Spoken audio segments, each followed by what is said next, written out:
chansons à citer là, on peut s'éterniser. Il y a le Madjonlali, il y a le Kwodjeng, il y a le Dimassa, il y a le Goge, il y a le Tambou, il y a le Mwop, il y a le Goge, comme je disais tantôt, et beaucoup d'autres rythmes que nous ne pouvons pas citer ici. Le Keng, le Moto, le Kougeng, le Nia, bref, la liste est longue. Et c'est à l'occasion des funérailles que nous déployons. La même danse peut être dansée, permettez-moi le terme, peut être dansée pendant les événements heureux ou pendant les événements malheureux, comme les funérailles. Le Goge peut se danser pendant le mariage, le Dimassa peut se danser pendant le mariage, également ça peut se danser pendant les funérailles. La différence vient du fait que les chansons utilisées, il y a des chansons qu'on utilise spécifiquement pour les événements heureux et des chants que nous utilisons pour les événements malheureux. Mais le rythme reste le même. Mais les chants expriment l'état dans lequel on se trouve. Les funérailles, généralement, c'est comme une fête. Nous fêtons la victoire sur la mort. Ça fait que avant les funérailles, on peut danser, on exprime la joie. Mais pendant les funérailles, il y a les rythmes, un rythme précis pour les funérailles. Généralement, la queue de cheval que vous voyez entre mes mains exprime la victoire sur la mort. Généralement, la symbolique, lorsqu'on allait en guerre, pour pouvoir prouver qu'on a tué l'ennemi, on ramenait la queue de son cheval. Parce que pour tuer cela, pour couper la queue, il faut avoir abattu l'animal auparavant. Et aujourd'hui, nous l'utilisons pour exprimer cette victoire, comme je disais tantôt, sur la mort, cette victoire sur la mort. Et c'est pour ça que ça sort généralement lors des funérailles, pour dire, nous avons compris en pays bamileke que la mort est un fait réel. Mais loin des pleurs, il y a des moments de réjouissance qui nous permettent de dire la mort n'est rien. La mort ne devrait pas nous faire peur. La mort, c'est pour ça qu'on balade les queues de cheval pendant ces cérémonies funéraires pour pouvoir exprimer cette joie-là, cette victoire, comme je disais tantôt, sur la mort. Pendant qu'on joue, c'est à ce moment que nous balançons cette queue pour prouver que nous avons gagné. La mort a été vaincue. Et il y a des rythmes bien précis. Cela, et vous allez comprendre le son pour pouvoir faire la différence entre ce qui est fait pour les funérailles et ce qui est fait pendant les moments de réjouissance. Mais les funérailles ont un rythme bien précis. Il y aura ce qu'on appelle Ambayangam, ou littéralement veut dire deuil. Pendant qu'on fait les funérailles, il y a deux types. Wupadji, Wupabeng. Pendant qu'on tape, si vous êtes initié, vous allez comprendre qu'ici, il s'agit d'un deuil, d'un type de deuil lié à la gent masculine. Et lorsqu'on change, vous comprenez également qu'on est en train de taper ici un rythme lié, parce que les femmes ont leur façon de pleurer, qui est différente de la façon des hommes. Les hommes pleurent différemment. Lorsque les femmes pleurent, il y a cette cadence propre aux femmes. Et lorsque les hommes pleurent, il y a cette cadence également propre aux hommes. Et pendant qu'on tape, si c'est le deuil des femmes, vous allez comprendre la différence. Si c'est le deuil des hommes, vous allez comprendre la différence à ce moment. Donc pendant les funérailles, il y a deux types de danse et deux façons de jouer au tam-tam pour dire ici maintenant, nous faisons la cadence masculine. Ici, nous faisons la cadence féminine.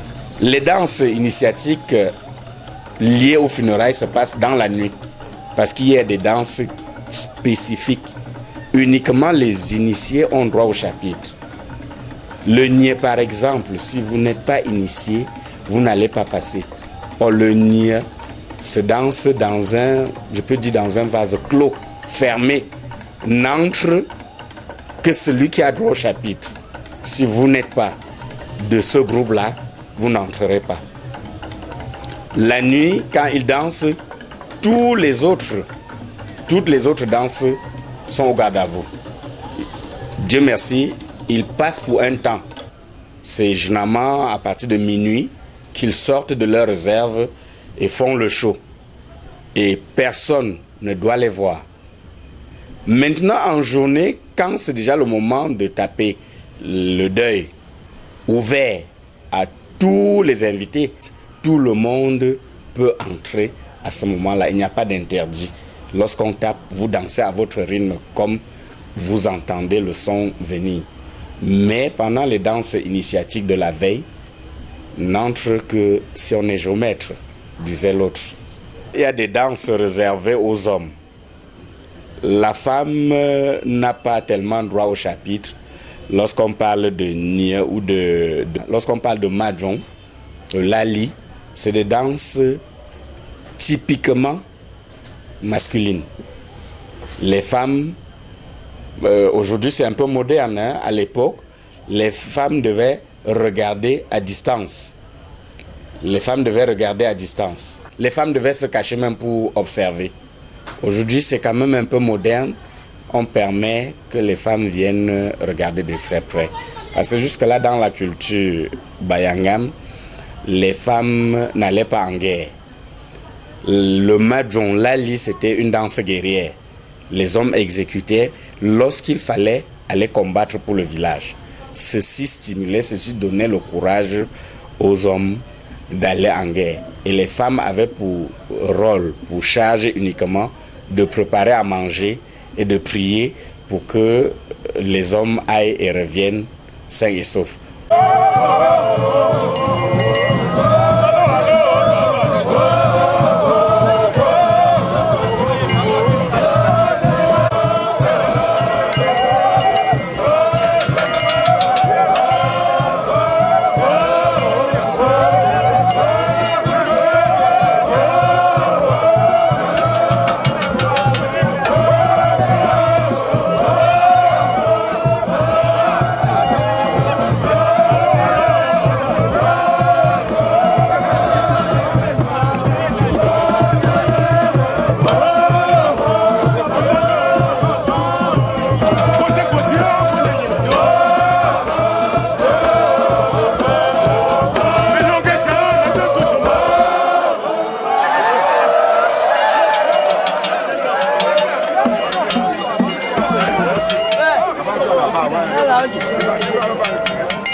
Très enchanté de votre présence. C'est moi qui suis honoré. J'espère que tout à l'heure on aura une petite minute.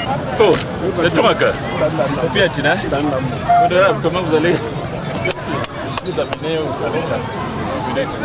Merci.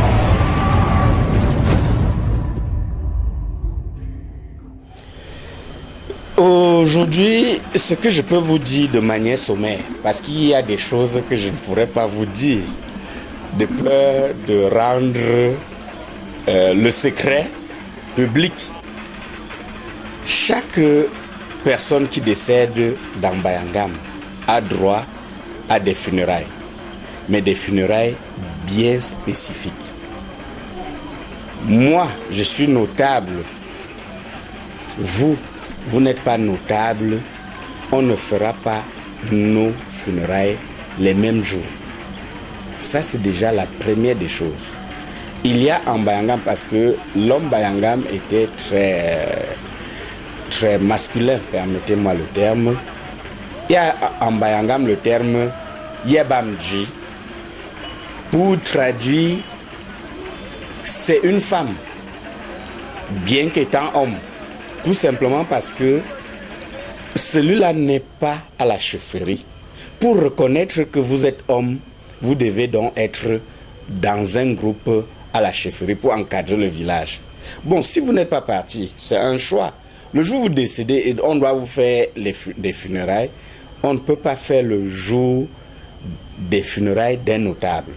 On vous considère, vous homme en pantalon, on vous considère comme femme en kaba.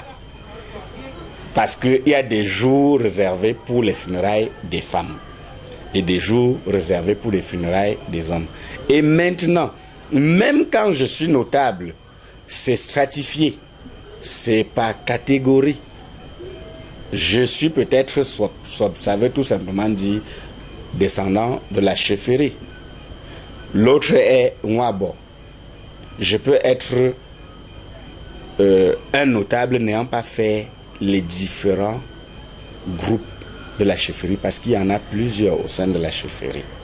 Et maintenant, quand vous y allez, en fonction de ce que ton niveau jusqu'ici, c'est bon, on se limite à ça. S'il faut encore sortir tel autre groupe, c'est parce que tu es membre de ce groupe-là. Sinon, ce groupe ne sortira pas. Donc, il y a bien cet ordre-là qu'il faut respecter dans l'organisation des funérailles. Lorsqu'on tape, comme j'ai dit, le jour des funérailles, c'est le même rythme. Que tu sois swap, que tu sois mabo, on dira ça, c'est ce qu'on tape généralement le jour des funérailles. Mais les autres danses, le Mahjong par exemple, la danse Mahjong, Lali, ne sortira que si vous étiez membre. Vous ne verrez pas cette danse sortir pour aller peut-être. Et si vous étiez membre, vous n'allez pas sortir cette danse pour aller faire les funérailles de votre maman. Parce que c'est une femme. Généralement, lors des funérailles, chaque femme mariée doit habiller un côté. Sa belle famille doit habiller un côté du lieu des cérémonies. C'est pour cela que la scène ou le lieu où s'exécutent les funérailles, vous allez voir différentes tenues. On appelle ceci nzedo. C'est une tenue très très prisée en pays bamiliké. Lors des funérailles, chaque femme mariée, sa belle famille doit venir étaler sur un niveau. C'est incontournable. Et c'est à la fin des cérémonies maintenant que chacun retire ce tissu pour pouvoir rentrer. À ce moment-là, tu peux savoir que tu as fait des funérailles dans ta belle famille. Toi, l'homme. Moi, je suis marié, ma belle-mère décède, mon beau-père décède. Tant que je n'ai pas mis ça là où on tape le deuil, j'ai fait le deuil en partie. On doit s'assurer que ceci est étalé. Ambassadeur culture Fouxa. Ambassadeur de la culture Fouxa. C'est bien. Merci beaucoup. Ambassadeur culture Fouxa. Ambassadeur culture Fouxa. Félicitations.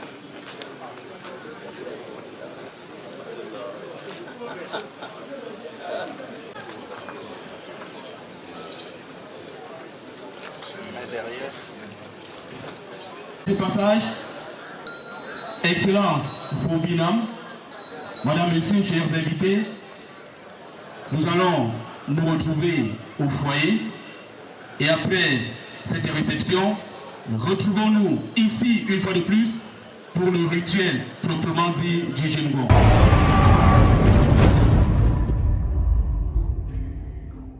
C'est une femme, la femme, il fait le ménage, il garde les enfants, il regarde la maison, il garde bien le père. Il est le chef de la famille femme. Quand le roi meurt, quand son fils prend la royauté, la maman de ce fils devient reine. Elle est la reine-mère. de ce nouveau chef. Une reine est appelée à assembler, à réunir, à bien se comporter. Parce que quand tu viens de la chefferie, tu es censé afficher des bons comportements vis-à-vis de la population. Et tu ne dois pas t'afficher n'importe comment dans des bars ou bien dans les lieux publics. Quand tu sors, tu dois t'arranger à bien te tenir pour éviter que le nom de ton père, le nom du chef soit sali. Lorsque tu es un Bamileke digne de ce nom, il y a des choses dans la chefferie, dans le cercle restreint là, qui ne peut pas être diffusé hors de ce cercle-là. Et c'est comme ça qu'on faisait pour vivre. C'est comme ça qu'on faisait pour garder certaines choses. Il y a des choses qu'on ne peut pas vous dire. Vraiment parce que c'est top secret. Et lorsque la femme est à côté, c'est plus facile de la caresser dans le sens des poils, excusez-moi le terme, hein, et qu'elle se retrouve en train de vous dire que bon, à tel niveau, il y aura telle chose, il y a telle chose.